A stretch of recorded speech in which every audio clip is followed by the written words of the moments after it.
Level Up family, I got shut down at the scale.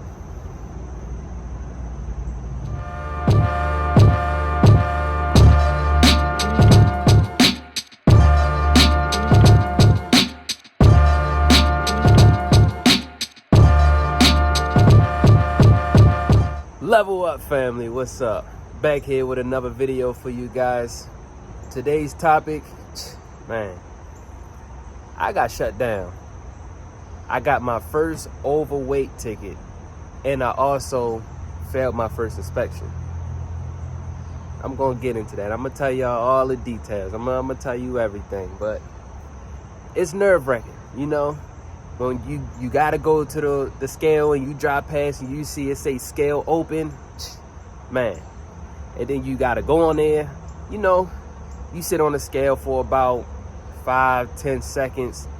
You know, if you're not for sure about your weight, you know, yeah, that can make you a little nervous. But when that light turn green, then it all goes away, you could proceed on. Not for me this time. They had me sitting on that scale, I say, for at least a minute. So I already knew something was wrong. That light came on, it said, come around to the inspection lot and bring your papers inside. I said, oh my gosh, I'm in trouble. I am in trouble. So what it was, that I was good on my stairs, I was good on my drive, I was 1,000 pounds over on my trailer axle. But it was my fault. You know, it's the way that the person loaded me. I should have said something to them and made them, you know, reload it the right way. But I just slid the tandems back as far as I could, and I thought, I didn't check it. I didn't go to those scales or nothing to check the weight. You know, normally when I pass through this area, I do this run frequently, so I never had a problem, never had an issue. So I just thought, you know, I'll be all right. But I wasn't all right this time. They actually caught up with me.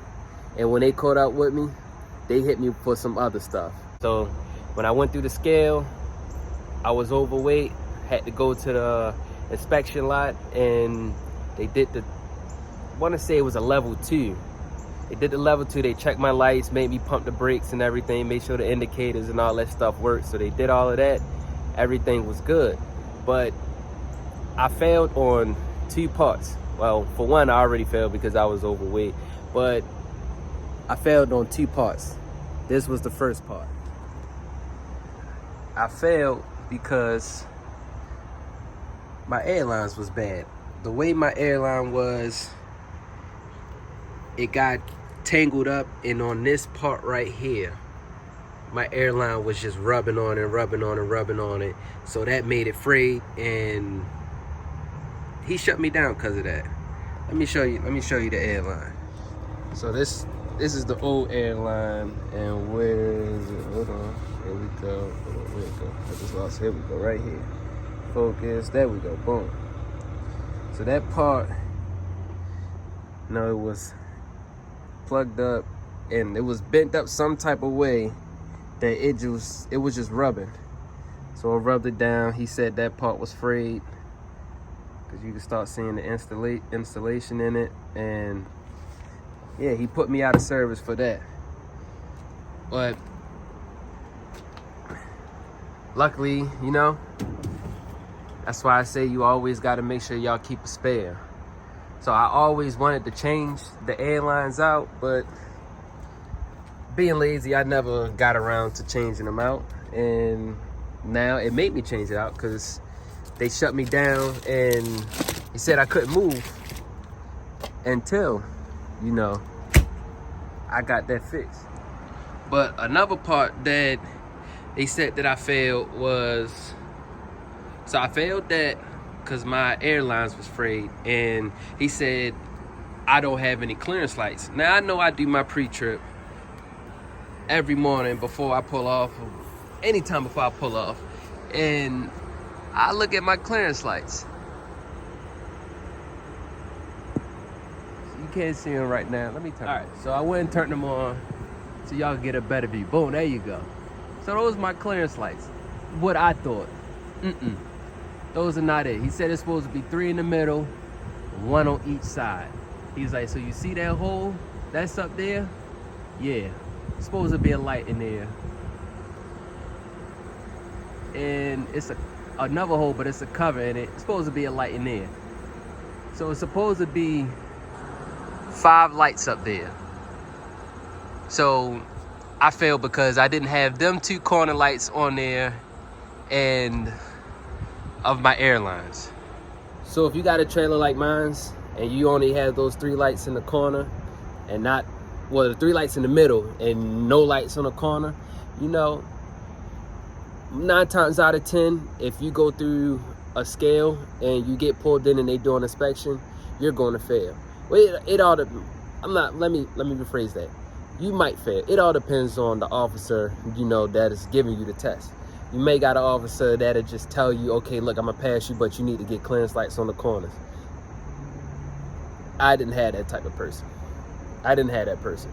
So all I'm gonna do is just, you know, I guess call somebody and hopefully I just go buy 2 lights, hopefully get them to be able to tap them in to the middle lights and just come on, because I asked the officer, you know, do those lights need to blink?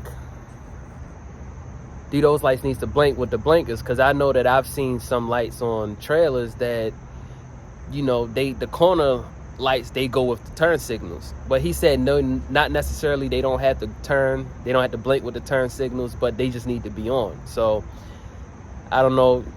That's just what he said. He may be right, he may be wrong, but I'm gonna just go ahead and just buy 2 lights, get somebody to get up there. Hopefully they could tap into those middle lights so I can have 5 lights up top now, and just go from there. And now next time, if I do ever get pulled in, hopefully I don't get pulled in for an inspection, because I got pulled in because I was overweight. So that's another thing. If you feel like you're gonna be overweight, don't just judge it, and you may be doing the same run every single day and get comfortable. Don't do that. That's how I got caught up.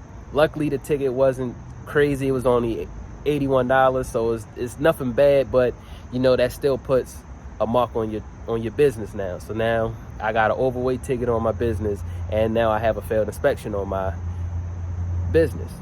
But none of this would have happened if, you know, I would have just went on and just, you know, just made sure that my weight was good. But that's why I say don't get too comfortable. You know, I know you do these things over, like pre-trips and stuff. You do them over and over and over every day, but it's best that you do it, and don't slack, because that airline, that could have been a huge problem if I never got pulled into the weight station. You know, that could have just kept rubbing on that little metal piece on. By the way, I don't even know what that metal piece is on the truck for, but it's there. And obviously my airline was real attracted to it, because it just kept rubbing on and kept rubbing on. Eventually it was going to go through and it was going to start leaking, and I was going to start losing air pressure. And you don't want to lose air pressure, especially when you're driving. You lose air pressure, then the brakes, you know, lock up. We don't want them type of problems. So I thank God that, you know, it did happen. I was overweight. It was only $81. It's nothing bad, but I failed the inspection, which it helped me to find out my airlines was bad, and I also need to get those 2 lights on the trailer fixed. Now, it's not my trailer. This trailer I'm currently renting, I could just go out there and just tell them and make them fix it, but that'd be a little simple job. 2 lights probably run me about $5, $10, and then tap into the middle lights. We good. AT&T, y'all see this video? I did y'all a favor. I fixed y'all trailer, so I won't have no problems no more going through the weight station. I shouldn't fail no more, you know, because I'm going to fix that right there. I'm going to fix that problem. But we not going to worry. You know, that's a small thing. Small thing to a giant. So just make sure y'all continuing to keep doing y'all pre-trips, you know, and always make sure that y'all got a spare airline. You never know. You never know when you might need it. And if you don't know how to do the airline, I will make a video on how to put an airline on. It's real easy. It's real simple. It'll probably take you about 15-20 minutes tops to get it. You only need 2 tools to do it. That's it. And I'm sure that's 2 tools that everybody that has a truck should already have on your truck. So easy fix. If y'all like this video, please like, share, subscribe to this video. And if you know anyone that can benefit from this video, please don't hesitate to share this video with them. Also, if you got any comments or anything, any questions, anything, just leave them down below so that I can respond to them. And y'all stay safe out there, and I'll catch y'all at the next video.